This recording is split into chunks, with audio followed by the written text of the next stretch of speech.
You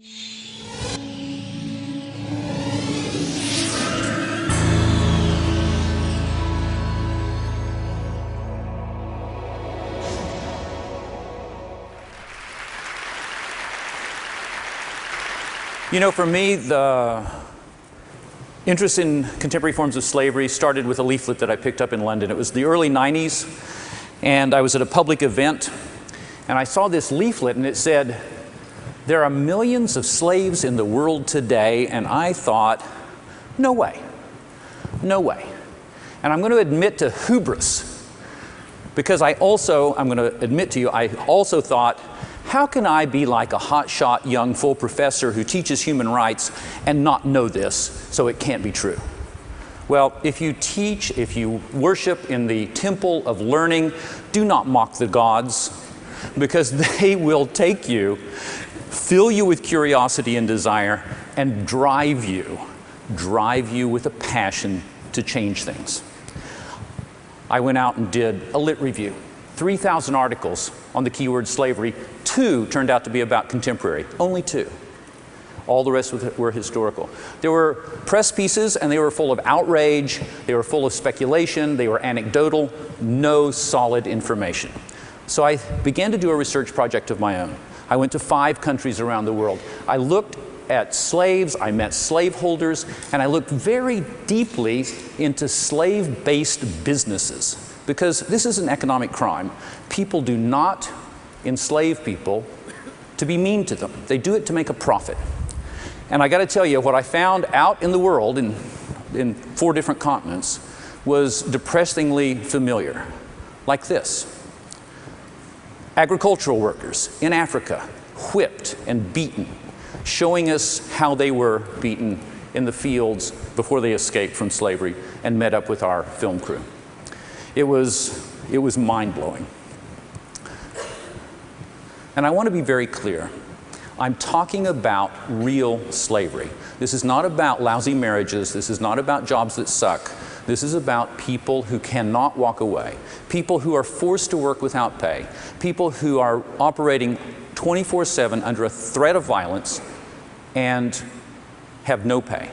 It's real slavery in exactly the same way that slavery would be recognized throughout all of human history. Now, where is it?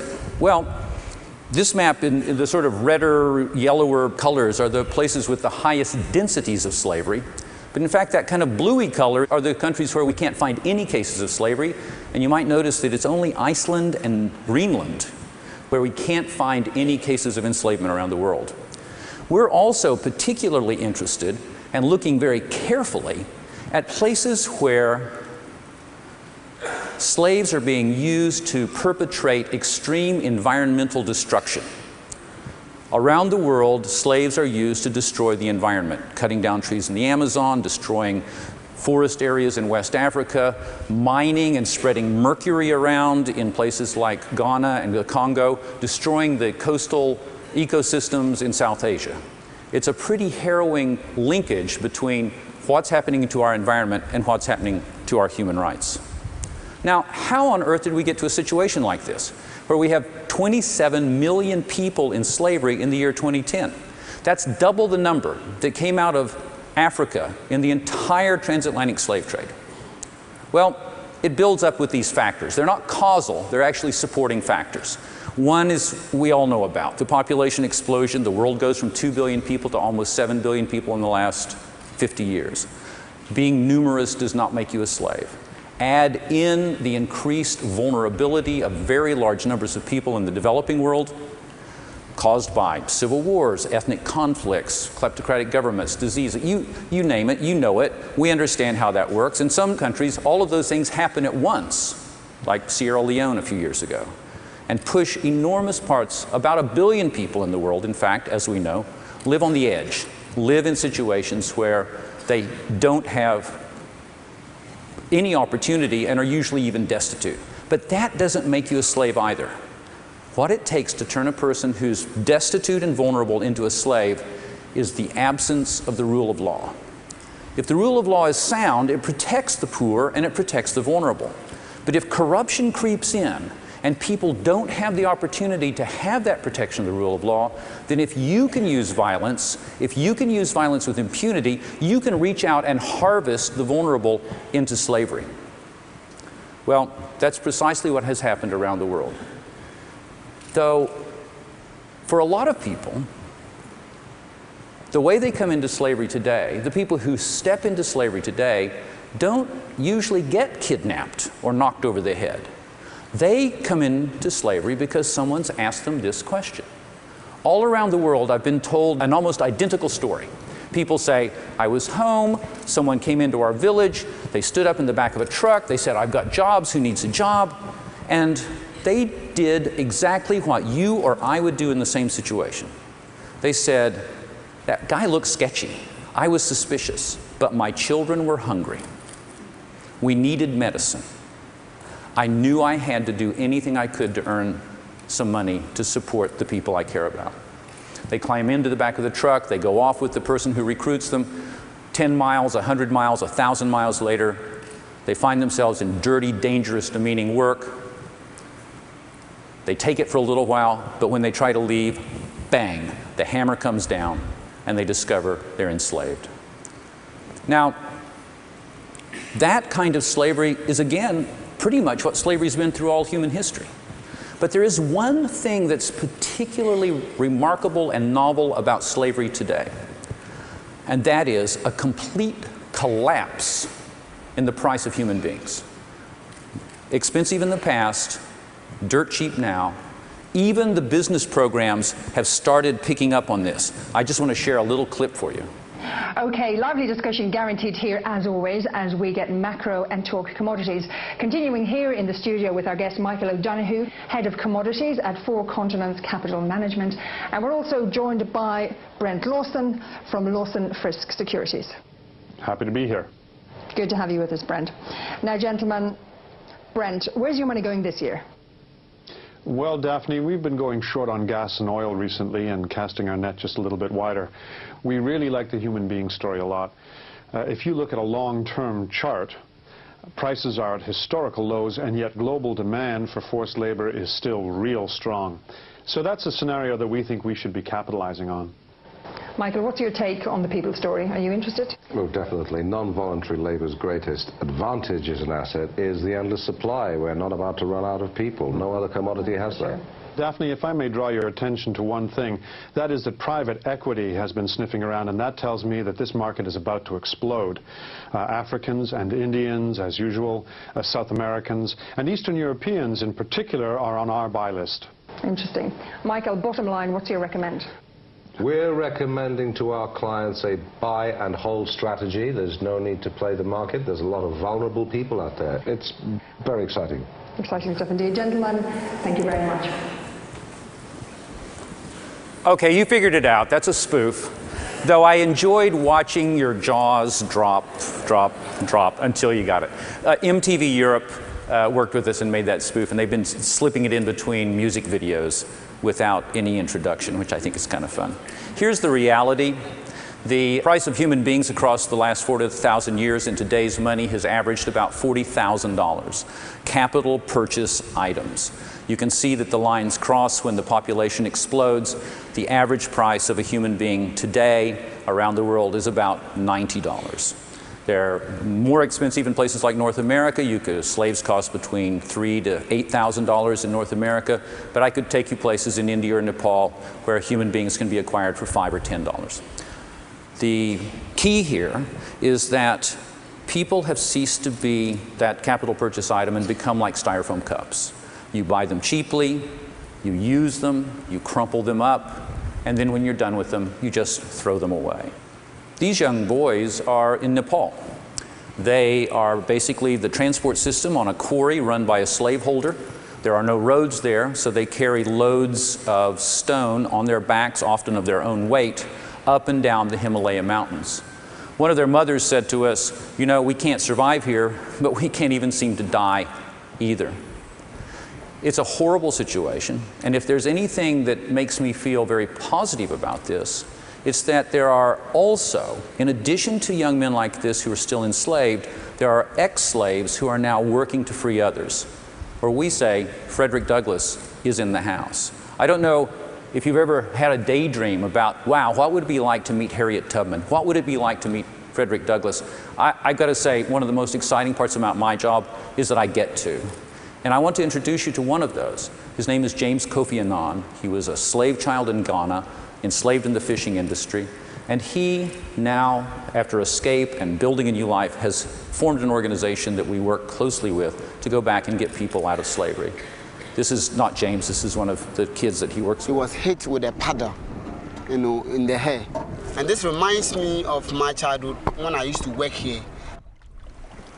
James and our country director in Ghana, Emmanuel Otto, are now receiving regular death threats because the two of them managed to get convictions and imprisonment for 3 human traffickers for the very first time in Ghana for enslaving people from the fishing industry or enslaving children. Now, everything I've been telling you, I admit, is pretty disheartening, but there's actually a very positive side to this, and that is this. The 27 million people who are in slavery today, that's a lot of people, but it's also the smallest fraction of the global population to ever be in slavery. And likewise, the $40 billion that they generate into the global economy each year is the tiniest proportion of the global economy to ever be represented by slave labor. Slavery, illegal in every country, has been pushed to the edges of our global society. And in a way, without us even noticing, has ended up standing on the precipice of its own extinction, waiting for us to give it a big boot and knock it over and get rid of it. And it can be done. Now, if we do that, if we put the resources and the focus to it, what does it actually cost to get people out of slavery? Well, first, before I even tell you the cost, I got to be absolutely clear. We do not buy people out of slavery.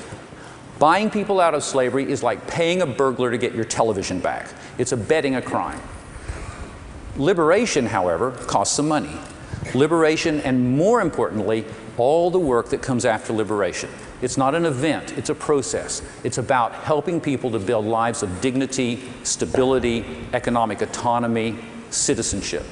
Well, amazingly, in places like India, where costs are very low, that family, that 3-generation family that you see there, who were in hereditary slavery.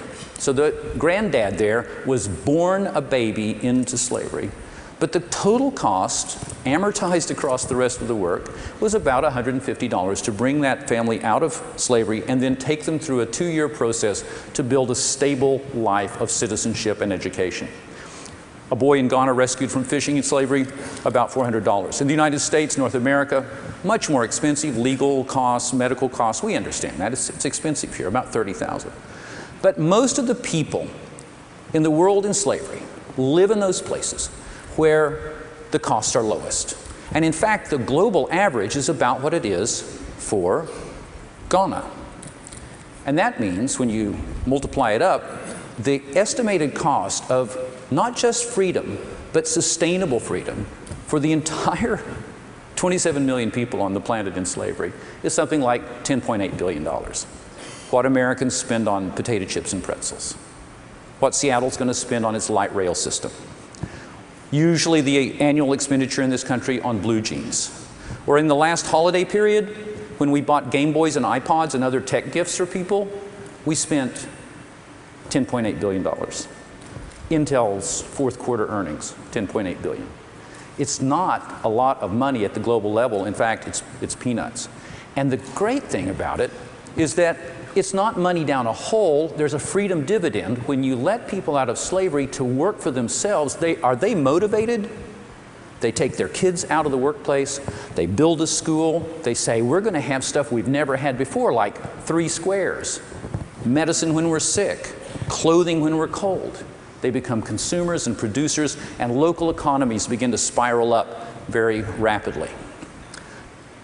That's important, all of that, about how we rebuild sustainable freedom, because we never want to repeat what happened in this country in 1865. 4 million people were lifted up out of slavery and then dumped. Dumped without political participation, decent education, any kind of real opportunity in terms of economic lives, and then sentenced to generations of violence and prejudice and discrimination, and America is still paying the price for the botched emancipation of 1865. We have made a commitment that we will never let people come out of slavery on our watch and end up as second-class citizens. It's just not going to happen. This is what liberation really looks like.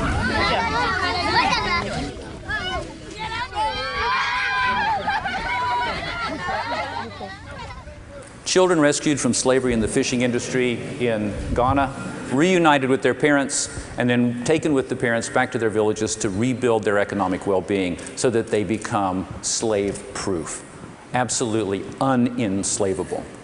Now, this woman lived in a village in Nepal. We'd been working there about a month. They had just begun to come out of a hereditary kind of slavery.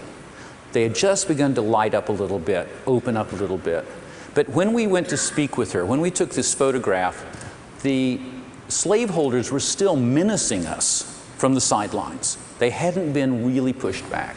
I was frightened. We were frightened. And we said to her, "Are you worried? Are you upset?" She said, "No, because we've got hope now." How could we not succeed, she said, when people like you from the other side of the world are coming here to stand beside us? Okay, we have to ask ourselves, are we willing to live in a world of slavery? If we don't take action, we just leave ourselves open to have someone else jerk the strings that tie us to slavery in the products we buy and in our government policies. And yet, if there's one thing that every human being can agree on, I think it's that slavery should end. And if there's a fundamental violation of our human dignity that we would all say is horrific, it's slavery. And we've got to say, well, what good is all of our intellectual and political and economic power, and I'm really thinking intellectual power in this room, if we can't use it to bring slavery to an end? I think there's enough intellectual power in this room to bring slavery to an end. And you know what?